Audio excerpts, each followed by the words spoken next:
perhaps I will talk about some topic that you might not be working usually, so I will try to be slow. And the title is sort of two topics. One is the genus of random graphs, and second is fragile genus property.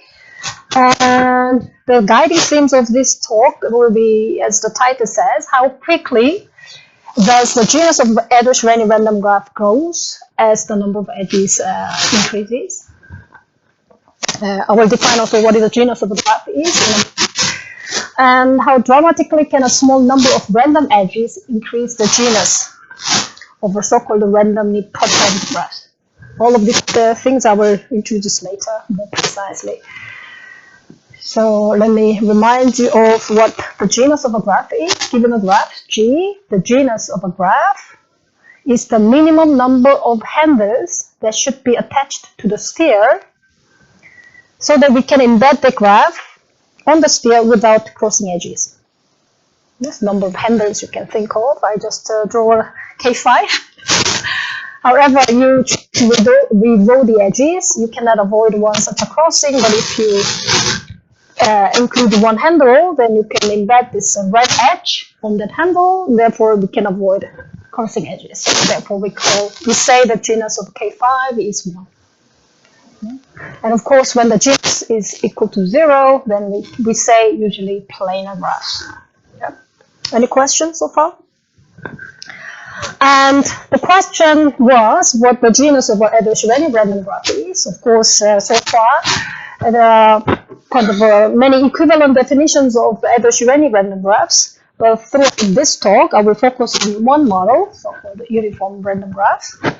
So let curly G and M denote the set of all graphs on vertex set as it is 1 through M, and with exactly M edges, where the number of edges M is constant, function in N. And let G and M denote the graphs taken uniformly random from the class. It's clear, right? And it's given M, usually as a function in N.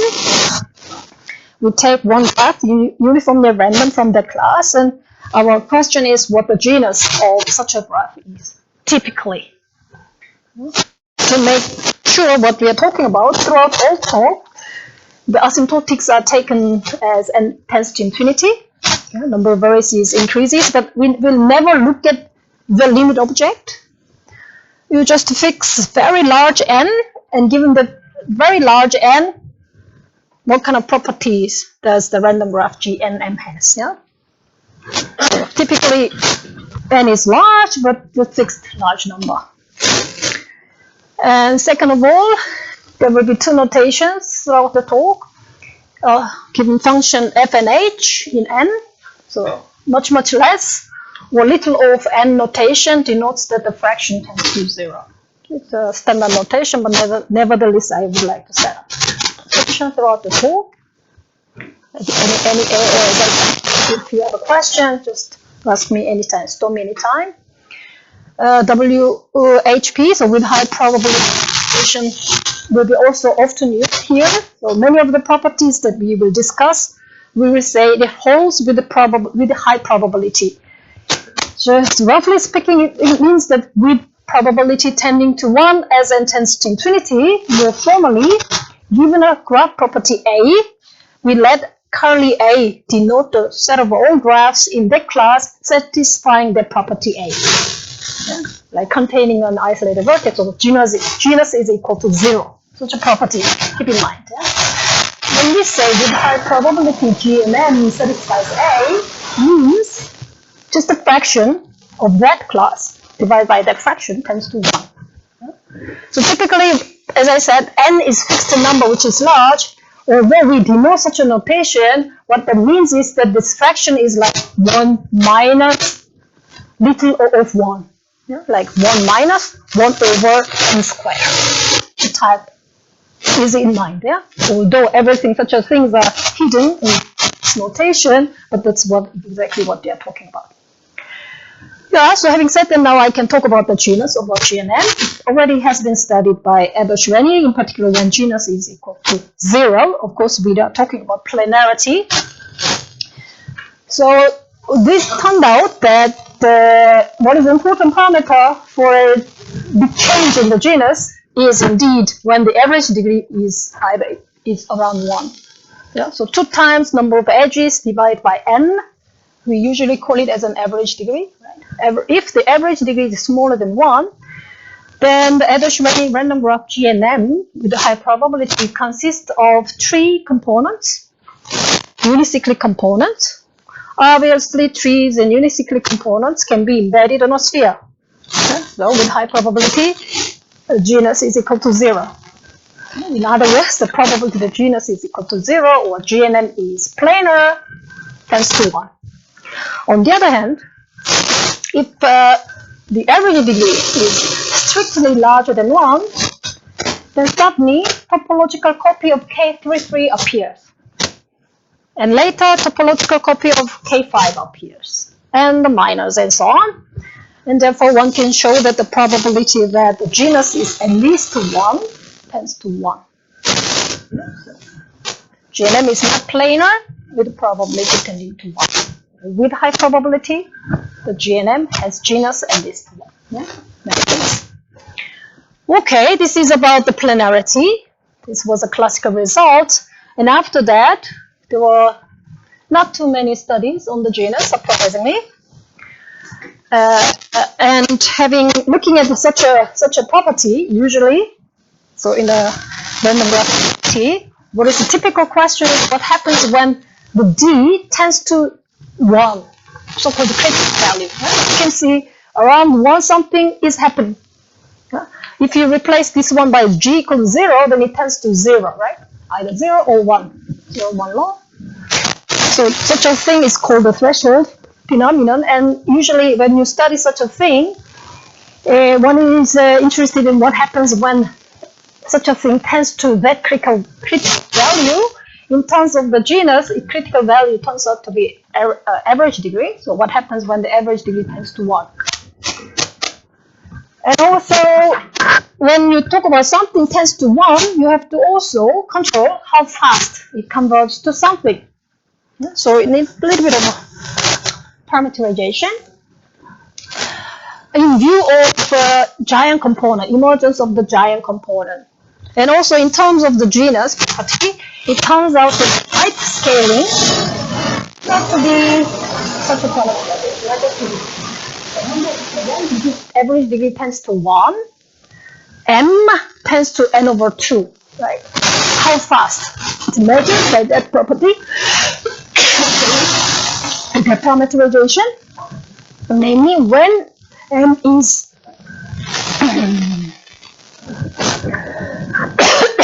to n over 2, for minus some positive constant, positive function Cn times n to the 2/3, it's a so-called critical window size is n to the 2/3, and Cn is much larger than 1, so it tends to infinity, but not too fast. And most n to the 1/3. Then it's of course this reciprocal regime. Then the probability the genus is equal to 0 tends to 1. So if we subtract from to little bit, then still the graph is planar with high probability. On the other hand, in the so-called critical regime, namely when it's about n over 2 plus some function Cn tends to constant times n to the 2/3, so-called critical range. We call it critical range. Then, interestingly, there is a function r sub c, depending on the parameter, c, such that the probability that GNM is planar tends to that particular function between 0 and 1. Indeed, it's a decreasing function. So if you imagine the genus, so planarity is a monotone decreasing property. Therefore, this probability will decrease.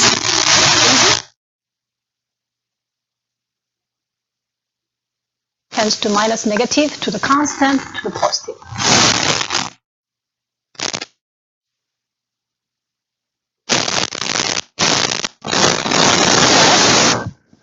What other ranges of M we do know about the genus? Yeah, you might wonder. And it seems that after Erdős-Rényi studied the planarity, and 33 years later they studied that nearly simultaneously, so 95, they also studied when M is superlinear. So M is much, much larger than N. Huh? So you don't need to read it. Something has been known. What is important thing is that when M is superlinear, the genus is functioning M, number of edges, and it decreases from 1/2 to 1/6. To 1/6. So 1/2 until J tends to infinity, although it doesn't include, but it includes. There is interpolation. So when J tends to infinity, when M is like N to the 1 plus little s 1, and then the genus is about 1/2 times M. Genus divided by M is about 1/2, and it's easy, so 1.64. That's how it's used, depending on the value of the J. It's easy up to 6. Yeah, true. Due to Euler characteristic, the genus cannot be more than such. Whatever. Yeah. This can be shown using controlling.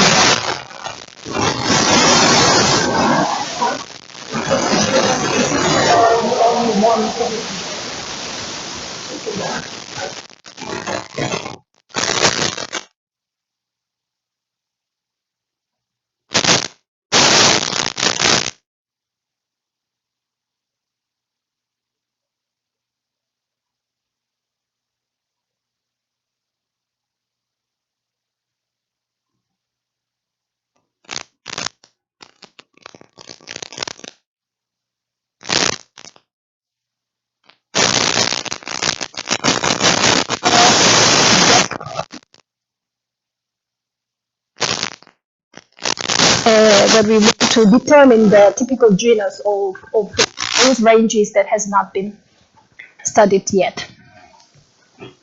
Questions? It seems to be I'm quite fast. So in the so-called supercritical, very typical here in the emergence of the giant component. It's the same scaling.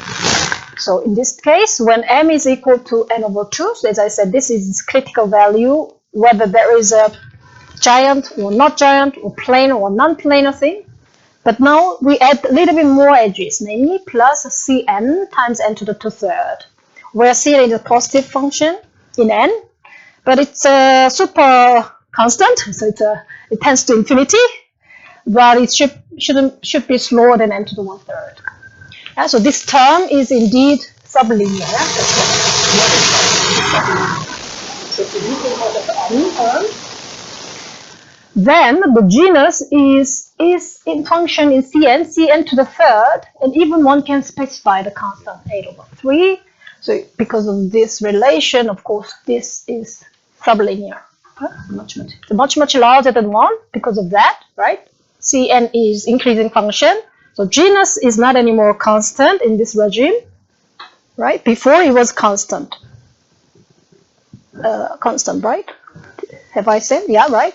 Genus equal to 0 was known, but not the other one, right? So this regime is indeed open question in terms of a specification of genus, indeed.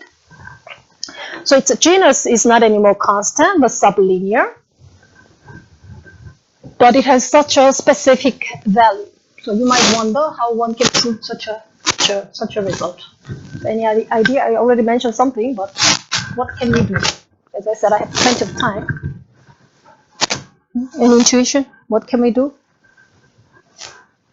Genus. What I know is Euler formula. Because we are not necessarily in the regime of when the graph is not connected. So when there are many components indeed, we have to use that formula. Typically, the Euler formula is known for connected graph, but we need some more parameter, namely number of components. So what is it? The genus of a graph G is half times number of edges minus number of vertices minus number of faces when we embed the graph G on a surface with minimal genus, with a minimum possible number of handles. plus number of components plus 1. So what you typically know is when G is connected, then this is plus 2. This is usually known. So if you look at it, it's a play between the number of edges, number of vertices, faces, and number of components. And in case of superlinear term, of course, number of vertices is ignorable. So it will be a play between, and also the graph is connected. Therefore, it's 2. So I'm talking about the Weber and Thomason result. For their result, what is plays a role here is the superlinear. The number of edges is superlinear. So this term dominates that one. Connected, therefore this is just 1. So play between number of edges and number of faces. So in order to determine such a term, it was like linear in M. But it was not just half of the M, right? There was something else, which means number of faces is function in M, in the formula of the Erdős and Thomas. This is how they prove, and in our case, it's a very sparse regime. Our result was about that. This is rather sparse regime, right? And number 2 is just giant component merged. There is a big component of sublinear, but quite large component, and the rest of the largest component looks like something like this. So that regime that we are targeting has a unique largest component of component whose size is much larger than the rest. So therefore we call it giant, because the unique largest whose size dominates the rest of the world. And the rest of the world looks like 3 components of logarithmic size, and perhaps, if at all, then constant size is the components. There can be many, but it looks like that. Our target is to determine the genus. Genus of a tree, 0, planar. Therefore, the genus of the whole graph is equal to the genus of the giant, right? On the other hand, in the giant component, we know that there are at least 2 cycles, and even we know more. Typically, if you have a component having at least 2 cycles, the component looks like something, and trees attached to it. To define this something, there is a concept. This is the typically giant component, and there is so-called 2-core. What is it? It's so-called maximal subgraph of the graph, whose minimum degree is at least 2. That's one definition, but equivalent to how you get 2-core is just through the peeling process. What we do is we delete the vertices of degree 1 recursively. So I will delete that, right? After deleting that, the degree of that vertex becomes, this vertex becomes 1. So I delete, and you delete. As an effect, in the end, consequently, what we'll obtain is we are deleting the trees attached to the 2-core. That's the same thing. Equivalently, we obtain such a thing through the peeling process or through definition. This is so-called 2-core. As I return, by doing this operation, we didn't touch the genus at all. The only thing that we have removed are the rooted trees, and the genus of rooted trees are 0. Therefore, simple but important observation is that the genus of the whole graph is the same as the genus of the 2-core of the giant component. So we just have to represent 2-core very nicely. We apply the Euler formula to the 2-core. Just to copy and paste. Now it's now 2, because it was a number of components plus 1, but now we are talking about connected things, so plus 2. And number of edges and number of vertices are both in linear in N. But then there is this phase. So we have to think of what are the leading terms and what are not the leading terms. And with a lot of calculations, what one can show is that indeed, asymptotically, you can ignore f of c, so number of faces, except the so-called excess, number of edges in the core minus number of vertices in the core. We call it excess. How many more edges are there compared to the number of vertices, so-called. And if you look at the order of the face or the size of the face, on the optimal surface, on the optimal surface, compared to the excess, it's ignorable. It's a lot of work indeed. So it's the equality, but it's the main contribution of the proof. Other than that, we didn't do anything. And I was mentioning about the giant component and so on and so on. Fortunately, the size of the excess, or the value of the excess, on quite a while. And if you plug in, then you have it. So it's just half of the excess, and excess has been known a while ago, so we just plug in. So our main contribution is this step, means the size of the face, or the length of the face. It's quite a work. You might wonder how one can control the face. Indeed, we, of course, as you might imagine, that we relate the size of the face and the cycle length. It's not one-to-one, but you can have bounds of them. And if you think about it, also the counting the cycles maybe not be too difficult in GNP, not GNM. Yeah? So behind the scene, also there is a transition. So you obtain the result on the face from the GNP model, the binomial model, in which we throw. So for each pair of vertices, there is an edge with the probability p independently, so-called the GNP model. So you do something in GNP model, you count the number of cycles, and you transfer to the cycles in the GNM, and then you translate it in terms of basis. Yeah, so that's the done. That's difficult. You will have come up with low-hanging fruit. This was about the so-called weakly supercritical regime when the planarity just broke down. Right? Just right after the planarity doesn't hold anymore, we know that genus is sublinear. So now, having said that, you might wonder what happens in the superlinear case. Yeah, so Erdős-Rényi said that when the average degree is strictly larger than 1, then the GNM is not anymore planar with high probability. So this result says, yeah, indeed, the genus is linear in M, number of edges, also number of vertices as well. And there's an explicit function u of d.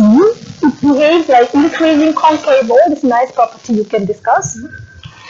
And furthermore, it increases from 0 to half as d increases from 1 to infinity. I just draw it of this mu of d function. Mu of d function is explicitly given, so I could draw it in Mathematica or Maple. I think it's a Maple. Yeah, so this is it. In this case, again, by the old formula. So we have this one. And because of the property, asymptotically, V I know. Or what did I explain? Yeah, in terms of edge, because the formula for G was in terms of number of edges, so I want to convert number of vertices M in terms of number of edges, I turn it. And F of G, a lot of work. Yeah? As I said, this part is the most difficult part. If you do a lot of calculations and translation from the GNP model, GNM model, then one can show that this is indeed small O of, little O of M. It's quite essential. That's why I read as well.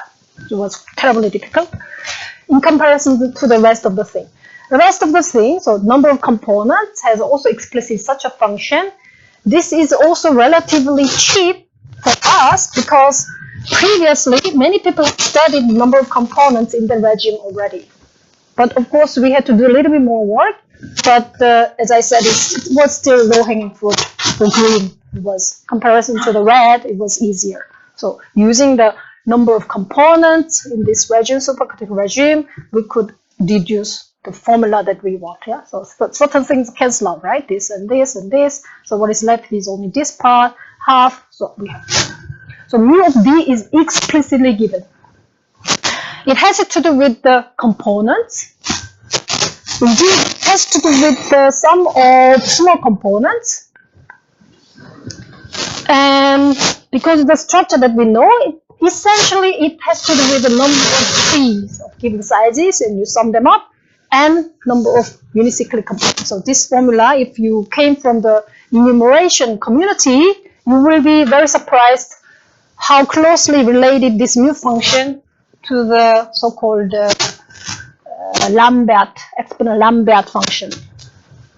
Inverse indeed, inverse Lambert function. But it is not surprise, it has to do with trees. So anyway, this is more detail. No questions, otherwise my talk will be over very soon. Summing up, very soon can mean whatever. But roughly speaking, summing up, the genus of G divided by m, number of edges, starts from 0 up until when m minus n over 2 is sublinear. So up until m is equal to n over 2 plus little of n, then the fraction of g divided by m tends to 0. So the graph looks like this, 0. But when the average degree is larger than 1, then there is an explicit function mu of d, which increases from 0 to half. And when the number of edges is superlinear, then it decreases, so it was concave. Now there is a convex function, so that it decreases from 1/2 to 1/6. Quadratic number.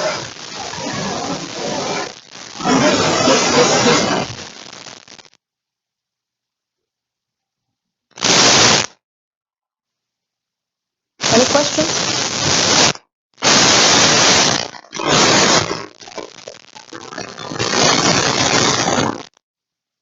It's super quadratic because we have n vertices, we have n most and just 2. But not bad question. You have to start from simple questions. Any question is better than no question. Yeah, good. Right? This is also easy. All the characteristic. Yeah, so indeed we were wondering why this region has not been studied, to be honest. Indeed, I subtracted a lot of things. There are other things in between, but anyway, this is the big picture. So 0, so G over M, so genus divided by M increases from 0 to positive number up until 1/2, and from superlinear 1/2 to 1/6 to the quadratic. Very simple. And as I said in the proof, the play with these and number of components play an important role. Good. This was the genus of the classical Erdős-Rényi random graph GM. Those results also can be converted in the GMP model, but I don't need to. Now I want to talk about so-called randomly perturbed graphs. Randomly perturbed graphs has been studied also during the last years a lot, but in different contexts. But in this context, the setting will be the following. Given a constant delta, somebody gives me a constant delta, 1000, and k, which is a function in n, tends to infinity. I don't control the speed. It's for any such a function k in n. We let h be a deterministic graph, h, depending on the n, and delta be a connected graph. It's important. It's connected graph on vertex set n of integers 1 through n with maximum degree and at most delta. Bounded, constant bounded maximum degree. N vertex graph H. And then we add some random edges. Some k uniform random edges. In addition to that, H is given N vertex graph with bounded maximum degree, and we add k uniform random edges. Clear? Of course, what I'm doing is indeed uniform random graph on n with k. That's what I said in Word. And what we can say is that the union graph, so-called randomly perturbed graph, is theta of maximum of genus of the original base graph H and K. Let's digest a little bit what is said. The theta notation, if you haven't looked at it yet, is the real constant Q1 such that, right? Such that the genus of H union G is at least a maximum of 2 quantities, and at most C2 times maximum of these quantities. Yeah, it's about low bound and upper bound. And in the title, there was this fragile genus property. Why we want to call it fragile can be seen as follows. Given a constant epsilon, it will be very small, like 1/100. Think about it, very small constant, like 100, 1000 is a very small constant. And like K, the epsilon times N. And you take as a base graph, be a connected planar graph on N. Yeah, planar graph, maximum degree bounded, right? Bounded by 5. And let me take this uniform random graph on N vertices and K edges, then the randomly perturbed graph will have genus linear in N. Genus of H, because the planar is 0. Yeah, 0. In K, we have taken epsilon times N. Epsilon is a positive constant, therefore this is just to take out N. Genus increases from 0 to linear in N. Yeah? Therefore, we call it fragile genus property. Annoyingly, we had this property that in the original statement, this maximum degree condition, we impose it just because of the proof method, but one of the examples is that when we take K to be like 1/n, sorry, not 1/n, but like N, N/2, let's say, N/2 is better, but maybe a little bit smaller than N/2, so N/3, let's say, N/3, then we know that uniform random graph N, N/3 is so-called subcritical, therefore it's planar with high probability, right? Why I'm saying it? On the other hand, I can take H. Indeed, it's outer planar, right? It's indeed trees and unicyclic components. I was really confused by myself. So in this regime, when K is like N/3, then the random graph consists of trees and unicyclic components. But you can take, because if you don't have a maximum degree condition, I can take simply a star on vertices. Yeah, so H plus subcritical random graph will just turn into an outer plane. Therefore, genus didn't change at all. It's a boring statement.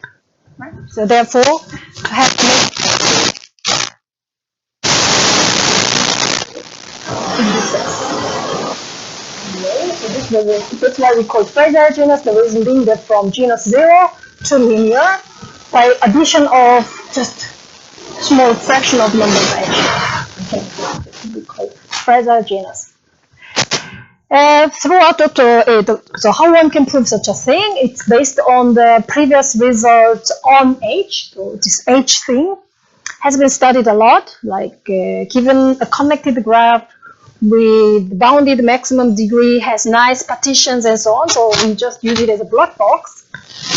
For example, here. So I just repeat the statement. Let H be a graph on n vertices with bounded maximum degree.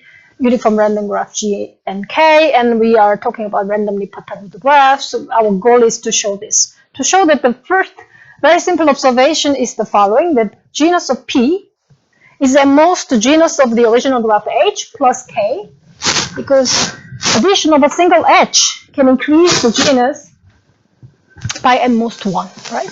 So simple. Therefore, it's bounded above by 2 times the maximum of the quantities, GH, H. Okay, very simple. On the other hand, our graph P contains the graph H as a subgraph, therefore, and also genus is an increasing property, therefore, genus P is larger than G of H.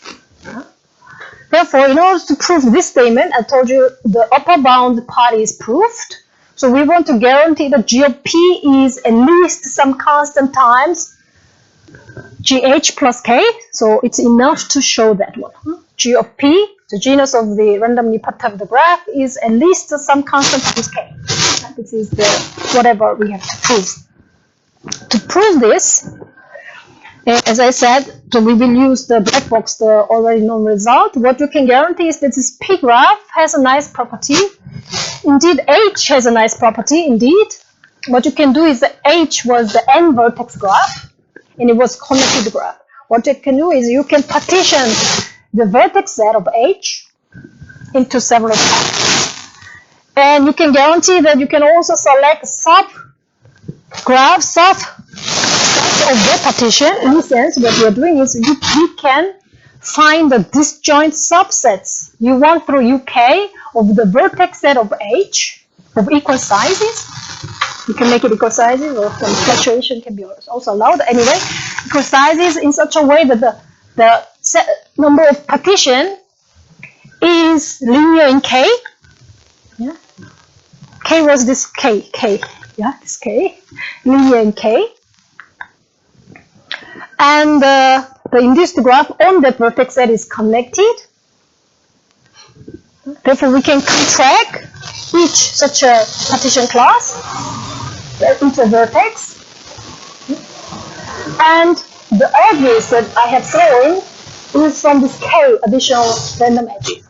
The thick edges between these two are the vertices, edges from this random graph G and K. So K additional random edges I have drawn this way. So if you see such a minor graph by contracting each partition class into a vertex, into a super vertex, and the edges between two classes are induced by the K additional random edges, then we can construct, or we can show that it contains, the minor graph contains a random graph GTT, so parameter on T vertices having T edges. So I just to visualize such a contraction here, and it does contain such a subgraph, but which is dense in the sense that number of edges and number of vertices are of the same order, indeed the same. And if you look at this random graph, so the P contains, P has a minor graph over P, contains such a dense random graph, but imagine this dense random graph, we know the genus is linear in P, right? So we will use that. So now I sum up what can we do using this partition is the following. We know that P contains G, the random, what is this nonsense is written? This is something nonsense. I do not want to write it. I don't want to write here. So what is G and P is something wrong. Anyway, gamma is a minor graph. Therefore, the genus of the minor graph is at most the genus of the original. So forget about this one. Huh? There was some logical gap. But then gamma star, this random graph is a subgraph of gamma, this minor graph. And gamma graph is a dense graph. So from the previous result that I have shown, the genus of such a dense graph is linear in T, and T was linear in K. Therefore, we have shown what we have shown. So indeed, the slide was more complicated, and I reduced something, and then I forgot to do something. Yeah? So this is the whole proof indeed. Yeah? Pretty simple. And I come up to the summary indeed. As I said, I'm quite quick because there are no questions. I expected a lot of questions, but so yesterday and today we discussed a lot. We meaning that and Jaewoon and Donghyun, we discussed a lot. So maybe questions, but otherwise hopefully you might have had a lot of questions. Huh? So in this talk we have that the genus of the uniform random graph GNN, and as well as the so-called random of the graphs. We also studied this genus. And we show some called fragile genus property. Fragile makes sense only if we start from a graph H having very small genus, and when K is large. Yeah? So fragile genus property, of course, it leaves a lot of open questions. The first one is in the so-called critical regime. So when the number of edges is n over 2 plus some constant times n to the 2/3. Even without n to the 2/3. So n over 2 plus some constant. Even n comma n over 2. Yeah? See, so this is this is sometimes it's durable regime. More difficult regime. Anyway, the so-called the critical regime. So n comma n over 2 plus c times n to the 2/3 graph. So for any given c, we want to determine the probability the genus of that critical random graph has genus H. Yeah, H was given. Of course, the c can be any real number, but H can be non-negative integers. Sorry for this confusion. So this was too quick. So H is any non-negative integer. The C can be any real number. So what is the probability? Is there a function R, C, H, depending on C, so that parameter, and H, such that whether this probability tends to such a number? This is first thing. We don't know whether there is such a number. Second thing is whether this function is decreasing in C, so decreasing in C, so the larger C is, our graph is dense. The denser the graph is, therefore the genus, what am I doing? The probability, will decrease in C, right? Because it's fixed H. On the other hand, if you look at this function as a function in H, it should increase somehow. Genus is, what am I doing? Is it correct? I don't know. By standing here, what I have written seems to be kind of nonsense, but I think when I was writing this, it made sense. Yeah? Think about it. Whether, so I delete it, and the question is whether it has a sensible property.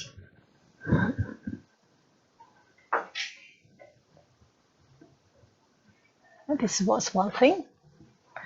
And what we know, indeed, numerically, is when given C and given H, we can estimate this number using some enumeration result.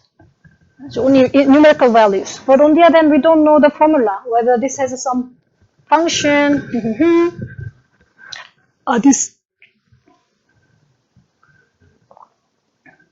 We don't know, unfortunately. What is easy indeed, what we can prove indeed is not exactly H, but n most H. N most H is easier, that's why increasing in H. Sorry for that. I think that's why I was a little bit confused. If I replace this one by at least H, so it's inclusive, then this is indeed increasing in H. As it is, it doesn't make sense, yeah? Sorry for that. So if it's at least, then it's increasing in H, and such a property we could already observe from numerical values. So I think that was my mistake. I should have written here at least. And most, sorry, and most, yeah, thank you, and most. See, you made a mistake, then you just propagate this mistake of thoughts. That's why when I saw it, it was like, what is it? So, and most H, then we could observe such a behavior because it's inclusive. Then we had this result about the genus of randomly perturbed random graphs, and we had unfortunate condition on the maximum degree being constant. And to relax or replace the maximum degree condition on H to make a second property of P, the randomly perturbed graph, fragile. We did all these guys. That's the guys we haven't discussed this one yesterday and today. We realize what? We can relax constant maximum degree by what? 강동혁? Square of RAM?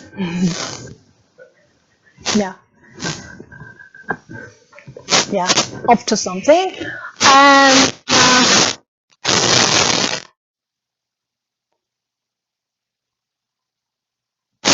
right? What are some other things? We studied anyway. Yeah, so there are certain properties of P which are fragile. So we can relax this condition, maximum degree condition. So far, we cannot replace the maximum degree condition by something else.